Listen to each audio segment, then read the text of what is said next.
Lalu berkatalah Elia, orang Tisbe, dari Tisbe Gilead, kepada Ahab, "Demi Tuhan yang hidup, Allah Israel yang kulayani, sesungguhnya tidak akan ada embun atau hujan pada tahun-tahun ini, kecuali kalau kukatakan." Kemudian datanglah firman Tuhan kepadanya, "Pergilah dari sini, berjalanlah ke timur dan bersembunyilah di tepi sungai Kerit, di sebelah timur sungai Yordan.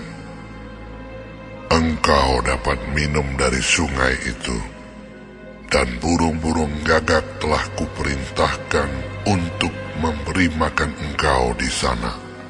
Lalu ia pergi, dan ia melakukan seperti firman Tuhan.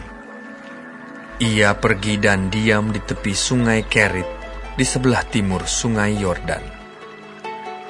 Pada waktu pagi dan petang, burung-burung gagak membawa roti dan daging kepadanya, dan ia minum dari sungai itu. Tetapi sesudah beberapa waktu, sungai itu menjadi kering, sebab hujan tiada turun di negeri itu. Maka datanglah firman Tuhan kepada Elia, "Bersiaplah, pergi ke Sarfat yang termasuk wilayah Sidon, dan diamlah di sana. Ketahuilah, aku telah memerintahkan seorang janda untuk memberi engkau makan." Sesudah itu ia bersiap, lalu pergi ke Sarfat. Setelah ia sampai ke pintu gerbang kota itu, tampaklah di sana seorang janda sedang mengumpulkan kayu api. Ia berseru kepada perempuan itu, katanya, "Cobalah ambil bagiku sedikit air dalam kendi, supaya aku minum."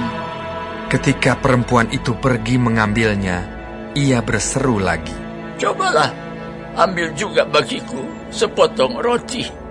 Perempuan itu menjawab, "Demi Tuhan Allahmu yang hidup, sesungguhnya tidak ada roti padaku sedikit pun, kecuali segenggam tepung dalam tempayan dan sedikit minyak dalam buli-buli. Dan sekarang aku sedang mengumpulkan 2-3 potong kayu api. Kemudian aku mau pulang dan mengolahnya bagiku dan bagi anakku. Dan setelah kami memakannya, maka kami akan mati." Tetapi Elia berkata kepadanya, "Janganlah takut, pulanglah, buatlah seperti yang kau katakan. Tetapi buatlah lebih dahulu bagiku sepotong roti bundar kecil daripadanya, dan bawalah kepadaku. Kemudian barulah kau buat bagimu dan bagi anakmu. Sebab beginilah firman Tuhan Allah Israel, tepung dalam tempayan itu tidak akan habis, dan minyak dalam buli-buli itu pun tidak akan berkurang sampai pada waktu Tuhan memberi hujan ke atas muka bumi." Lalu pergilah perempuan itu dan berbuat seperti yang dikatakan Elia. Maka perempuan itu dan dia serta anak perempuan itu mendapat makan beberapa waktu lamanya. Tepung dalam tempayan itu tidak habis, dan minyak dalam buli-buli itu tidak berkurang, seperti firman Tuhan yang diucapkannya dengan perantaraan Elia. Sesudah itu, anak dari perempuan pemilik rumah itu jatuh sakit, dan sakitnya itu sangat keras, sampai tidak ada nafasnya lagi. Kata perempuan itu kepada Elia, "Apakah maksudmu datang kemari, ya abdi Allah? Singgahkah engkau kepadaku untuk mengingatkan kesalahanku dan untuk menyebabkan anakku mati?" kata Elia kepadanya, "Berikanlah anakmu itu kepadaku." Elia mengambilnya dari pangkuan perempuan itu dan membawanya naik ke kamarnya di atas dan membaringkan anak itu di tempat tidurnya.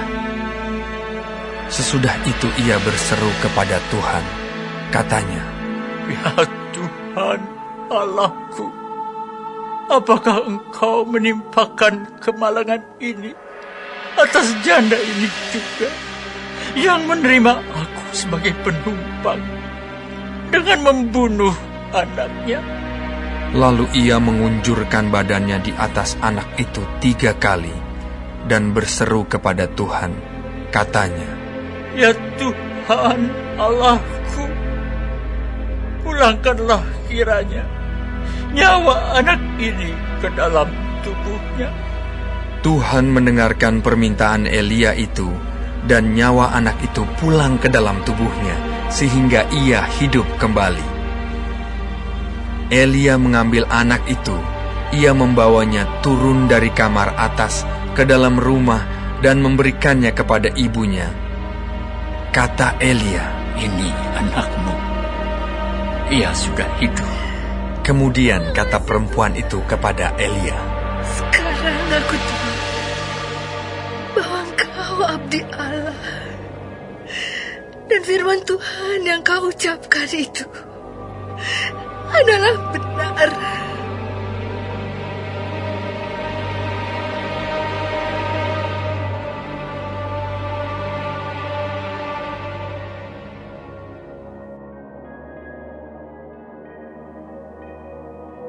Dan sesudah beberapa lama, datanglah firman Tuhan kepada Elia dalam tahun yang ketiga.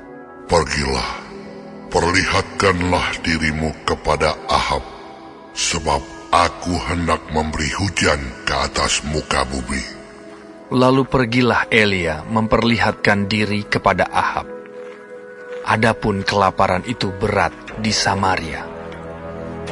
Sebab itu Ahab telah memanggil Obaja yang menjadi kepala istana. Obaja itu seorang yang sungguh-sungguh takut akan Tuhan. Karena pada waktu Izabel melenyapkan nabi-nabi Tuhan, Obaja mengambil 100 orang nabi, lalu menyembunyikan mereka 50-50 sekelompok dalam gua, dan mengurus makanan dan minuman mereka. Ahab berkata kepada Obaja, "Jelajahilah negeri ini, dan pergilah ke segala mata air dan ke semua sungai. Barangkali kita menemukan rumput, sehingga kita dapat menyelamatkan kuda dan bagal, dan tidak usah kita memotong seekor pun dari hewan itu." Lalu mereka membagi-bagi tanah itu untuk menjelajahinya. Ahab pergi seorang diri ke arah yang satu, dan Obaja pergi ke arah yang lain. Sedang Obaja di tengah jalan, ia bertemu dengan Elia. Setelah mengenali dia, ia sujud serta bertanya, "Engkaukah ini, hai Tuanku Elia?" Jawab Elia kepadanya, "Benar, pergilah, katakan kepada tuanmu, Elia ada." Tetapi jawab Obaja, "Apakah dosa yang telah kuperbuat, maka engkau hendak menyerahkan hamba-Mu ini kepada Ahab, supaya aku dibunuhnya? Demi Tuhan Allah-Mu yang hidup, sesungguhnya tidak ada bangsa atau kerajaan yang tidak didatangi suruhan tuanku Ahab untuk mencari engkau. Dan apabila orang berkata, ia tidak ada, maka ia menyuruh kerajaan atau bangsa itu bersumpah bahwa engkau tidak ditemukan di sana. Dan sekarang engkau berkata, pergilah, katakan kepada tuanmu, Elia ada. Mungkin terjadi apabila aku sudah pergi daripadamu, roh Tuhan mengangkat engkau ke tempat yang tidak kuketahui. Kalau aku sampai kepada Ahab, untuk memberitahukannya, dan engkau tidak didapatinya, tentulah ia akan membunuh aku. Padahal hamba-Mu ini dari sejak kecil takut akan Tuhan.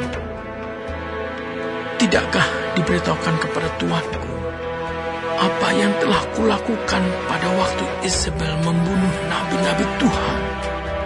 Bagaimana aku menyembunyikan 100 orang nabi-nabi Tuhan dalam gua,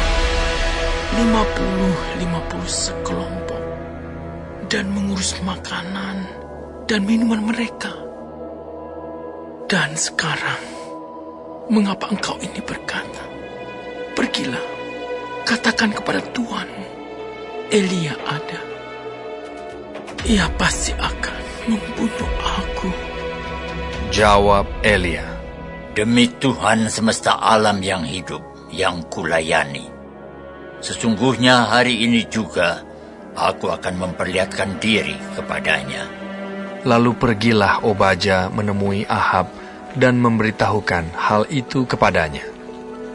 Kemudian Ahab pergi menemui Elia. Segera sesudah Ahab melihat Elia, ia berkata kepadanya, Engkaukah itu yang mencelakakan Israel? Jawab Elia kepadanya, Bukan aku yang mencelakakan Israel, melainkan engkau ini dan kaum keluargamu, sebab kamu telah meninggalkan perintah-perintah Tuhan, dan engkau ini telah mengikuti para Baal.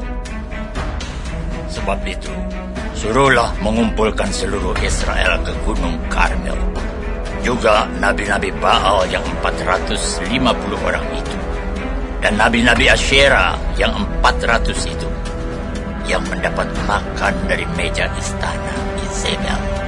Ahab mengirim orang ke seluruh Israel dan mengumpulkan nabi-nabi itu ke Gunung Karmel.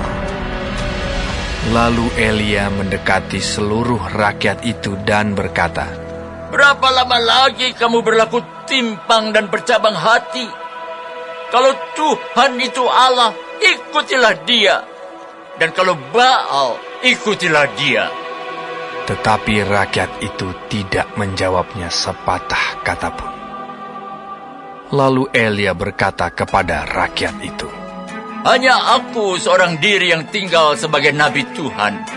Padahal nabi-nabi Baal itu ada 450 orang banyaknya.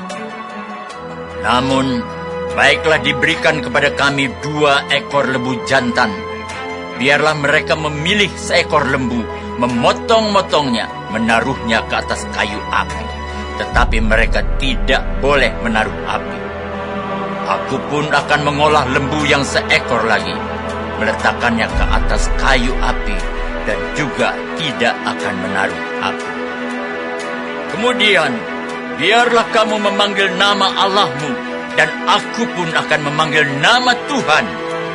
Maka Allah yang menjawab dengan api, dialah Allah. seluruh rakyat menyahut. Katanya, Baiklah demikian. Ya, baiklah demikian. kemudian Elia berkata kepada nabi-nabi Baal itu, Pilihlah seekor lembu, dan olahlah itu dahulu, karena kamu ini banyak. Sesudah itu panggillah nama Allahmu, tetapi kamu tidak boleh menaruh api. mereka mengambil lembu yang diberikan kepada mereka, mengolahnya, dan memanggil nama Baal dari pagi sampai tengah hari. Katanya, Ya Baal, jawablah kami. tetapi tidak ada suara, tidak ada yang menjawab. Sementara itu, mereka berjingkat-jingkat di sekeliling mesbah yang dibuat mereka itu. Pada waktu tengah hari, Elia mulai mengejek mereka. Katanya, Panggillah lebih keras. Bukankah dia Allah? Mungkin dia merenung. Mungkin ada urusannya. Mungkin dia bepergian. Barangkali ia tidur dan belum terjaga. maka mereka memanggil lebih keras, serta menoreh-noreh dirinya dengan pedang dan tombak, seperti kebiasaan mereka. sehingga darah bercucuran dari tubuh mereka. Sesudah lewat tengah hari, mereka kerasukan sampai waktu mempersembahkan korban petang. Tetapi tidak ada suara, tidak ada yang menjawab, tidak ada tanda perhatian. Kata Elia kepada seluruh rakyat itu, "Datanglah dekat kepadaku." Maka mendekatlah seluruh rakyat itu kepadanya. Lalu ia memperbaiki mezbah Tuhan yang telah diruntuhkan itu. Kemudian Elia mengambil 12 batu, menurut jumlah suku keturunan Yakub. Kepada Yakub ini telah datang firman Tuhan. "Engkau akan bernama Israel."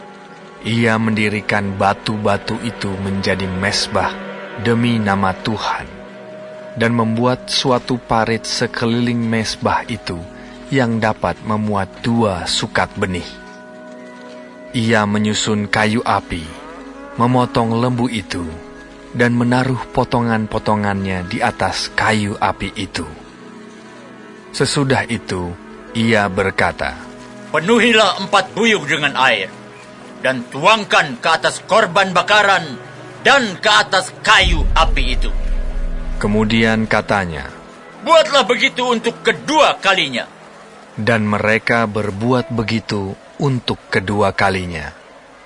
Kemudian katanya, "Buatlah begitu untuk ketiga kalinya." Dan mereka berbuat begitu untuk ketiga kalinya, sehingga air mengalir sekeliling mezbah itu. Bahkan parit itu pun penuh dengan air.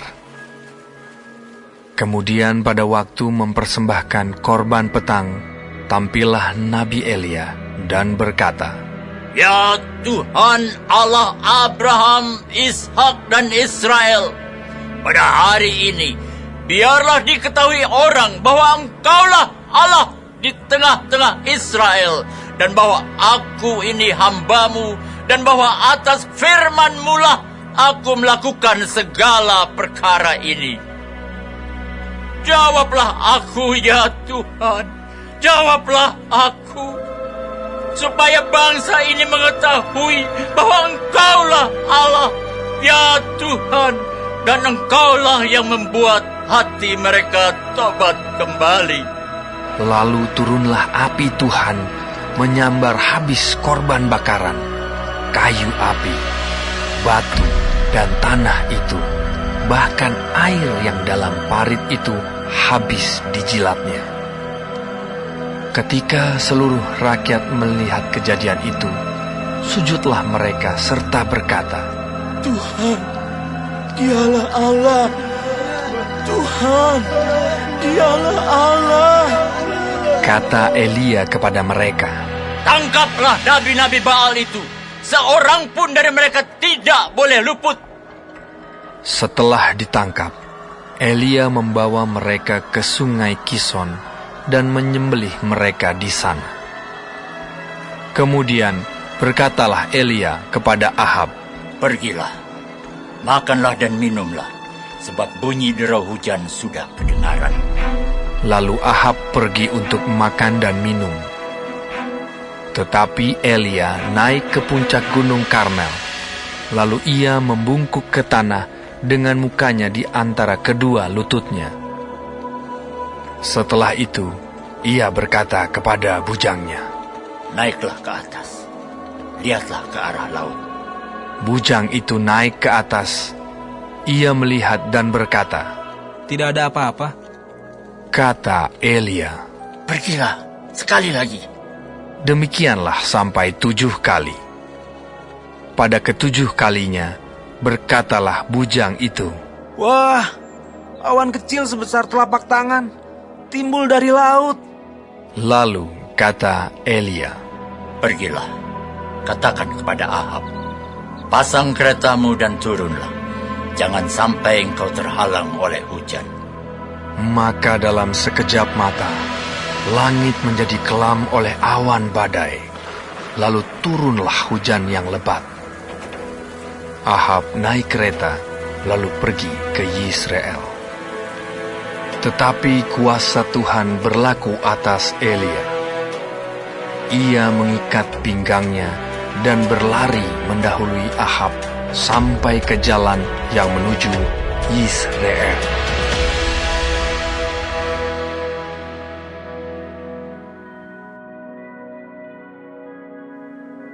Ketika Ahab memberitahukan kepada Isabel segala yang dilakukan Elia dan perihal Elia membunuh semua nabi itu dengan pedang, maka Isabel menyuruh seorang suruhan mengatakan kepada Elia, "Beginilah kiranya para Allah menghukum aku. Bahkan lebih lagi daripada itu, jika besok kira-kira pada waktu ini aku tidak membuat nyawamu sama seperti nyawa salah seorang dari mereka itu." Maka takutlah ia, lalu bangkit dan pergi menyelamatkan nyawanya. Dan setelah sampai ke Beersheba, yang termasuk wilayah Yehuda, ia meninggalkan bujangnya di sana.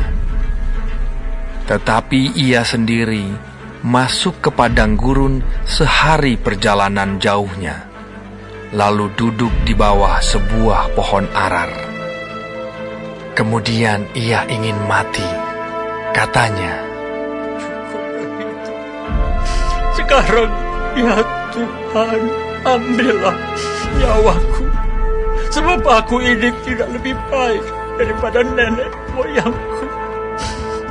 Sesudah itu, ia berbaring dan tidur di bawah pohon arar itu. Tetapi tiba-tiba, seorang malaikat menyentuh dia serta berkata kepadanya, "Bangunlah, makanlah." Ketika ia melihat sekitarnya, maka pada sebelah kepalanya ada roti bakar dan sebuah kendi berisi air. Lalu ia makan dan minum, kemudian berbaring pula.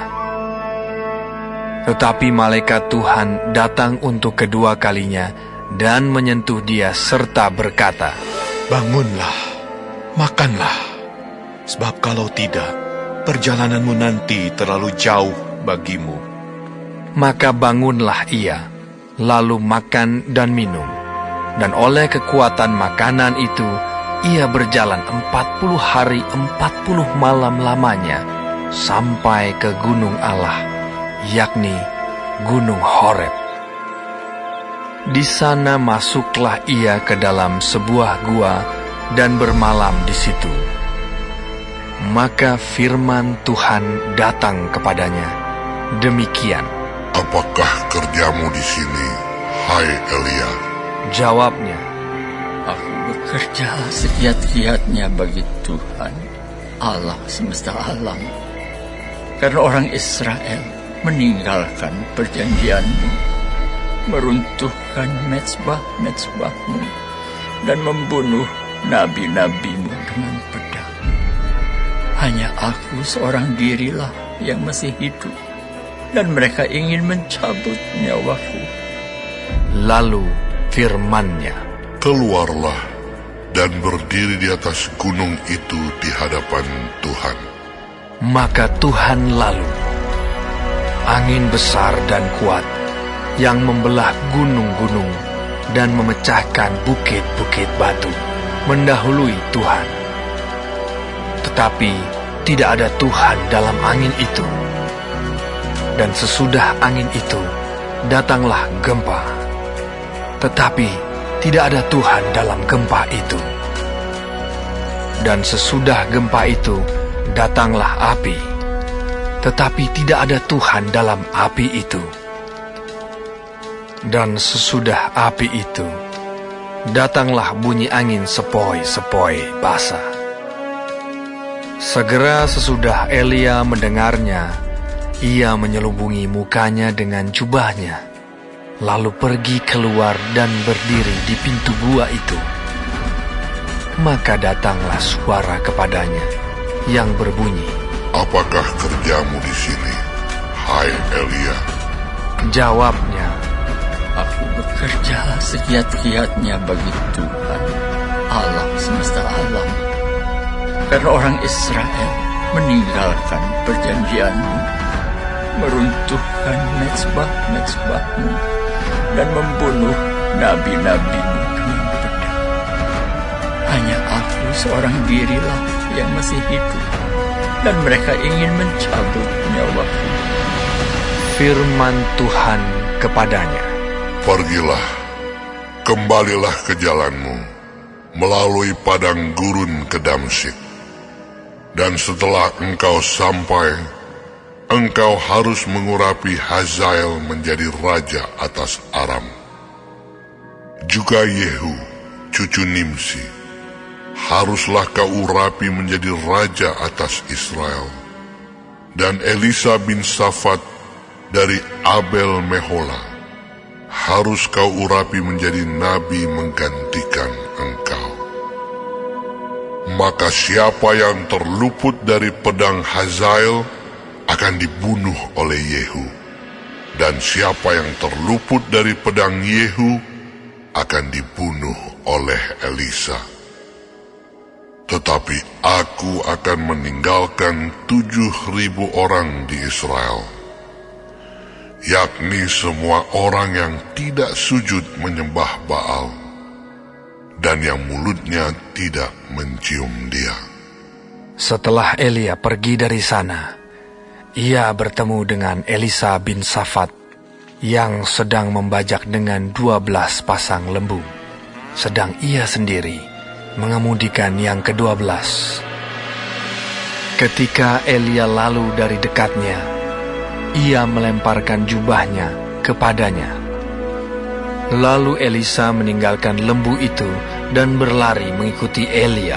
Katanya, biarkanlah aku mencium ayahku dan ibuku dahulu, lalu aku akan mengikuti engkau. Jawabnya kepadanya, Baiklah, pulang dahulu, dan ingatlah apa yang telah kuperbuat kepadamu. Lalu berbaliklah ia daripada Elia. Ia mengambil pasangan lembu itu, menyembelihnya, dan memasak dagingnya dengan bajak lembu itu sebagai kayu api. Ia memberikan daging itu kepada orang-orangnya, kemudian makanlah mereka. Sesudah itu, bersiaplah ia, lalu mengikuti Elia dan menjadi pelayannya.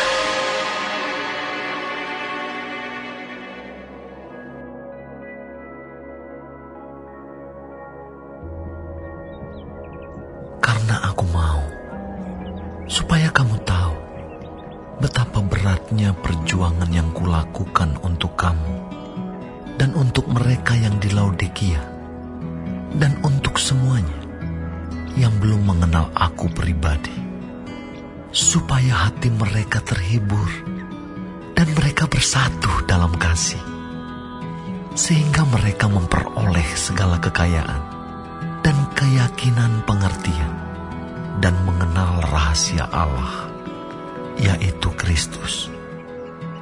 Sebab di dalam Dialah tersembunyi segala harta hikmat dan pengetahuan. Hal ini kukatakan, supaya jangan ada yang memperdayakan kamu dengan kata-kata yang indah. Sebab meskipun aku sendiri tidak ada di antara kamu, tetapi dalam roh aku bersama-sama dengan kamu, dan aku melihat dengan sukacita tertib hidupmu dan keteguhan imanmu dalam Kristus. Kamu telah menerima Kristus Yesus, Tuhan kita. Karena itu, hendaklah hidupmu tetap di dalam Dia. Hendaklah kamu berakar di dalam Dia dan dibangun di atas Dia. Hendaklah kamu bertambah teguh dalam iman yang telah diajarkan kepadamu, dan hendaklah hatimu melimpah dengan syukur. Hati-hatilah, supaya jangan ada yang menawan kamu dengan filsafatnya yang kosong dan palsu, menurut ajaran turun-temurun dan roh-roh dunia, tetapi tidak menurut Kristus. Sebab dalam Dialah berdiam secara jasmania seluruh kepenuhan kealahan, dan kamu telah dipenuhi di dalam Dia. Dialah kepala semua pemerintah dan penguasa. Dalam Dia kamu telah disunat, bukan dengan sunat yang dilakukan oleh manusia, tetapi dengan sunat Kristus, yang terdiri dari penanggalan akan tubuh yang berdosa. Karena dengan Dia kamu dikuburkan dalam baptisan, dan di dalam Dia kamu turut dibangkitkan juga oleh kepercayaanmu kepada kerja kuasa Allah, yang telah membangkitkan Dia dari orang mati. Kamu juga, meskipun dahulu mati oleh pelanggaranmu, dan oleh karena tidak disunat secara lahiriah, telah dihidupkan Allah bersama-sama dengan Dia, sesudah Ia mengampuni segala pelanggaran kita, dengan menghapuskan surat hutang, yang oleh ketentuan-ketentuan hukum mendakwa dan mengancam kita. Dan itu ditiadakannya dengan memakukannya pada kayu salib. Ia telah melucuti pemerintah-pemerintah dan penguasa-penguasa, dan menjadikan mereka tontonan umum dalam kemenangannya atas mereka. Karena itu, janganlah kamu biarkan orang menghukum kamu mengenai makanan, bulan baru, ataupun hari Sabat. Semuanya ini hanyalah bayangan dari apa yang harus datang, sedang wujudnya ialah Kristus. Janganlah kamu biarkan kemenanganmu digagalkan oleh orang yang pura-pura merendahkan diri dan beribadah kepada malaikat, serta berkanjang pada penglihatan-penglihatan, dan tanpa alasan membesar-besarkan diri oleh pikirannya yang duniawi, sedang ia tidak berpegang teguh kepada kepala, dari mana seluruh tubuh yang ditunjang dan diikat menjadi satu oleh urat-urat dan sendi-sendi menerima pertumbuhan ilahinya. Apabila kamu telah mati bersama-sama dengan Kristus dan bebas dari roh-roh dunia, mengapakah kamu menaklukkan dirimu pada rupa-rupa peraturan, seolah-olah kamu masih hidup di dunia? Jangan jamak ini, jangan kecap itu, jangan sentuh ini. Semuanya itu hanya mengenai barang yang binasa oleh pemakaian, dan hanya menurut perintah-perintah dan ajaran-ajaran manusia. Peraturan-peraturan ini, walaupun nampaknya penuh hikmat, dengan ibadah buatan sendiri, seperti merendahkan diri, menyiksa diri, tidak ada gunanya selain untuk memuaskan hidup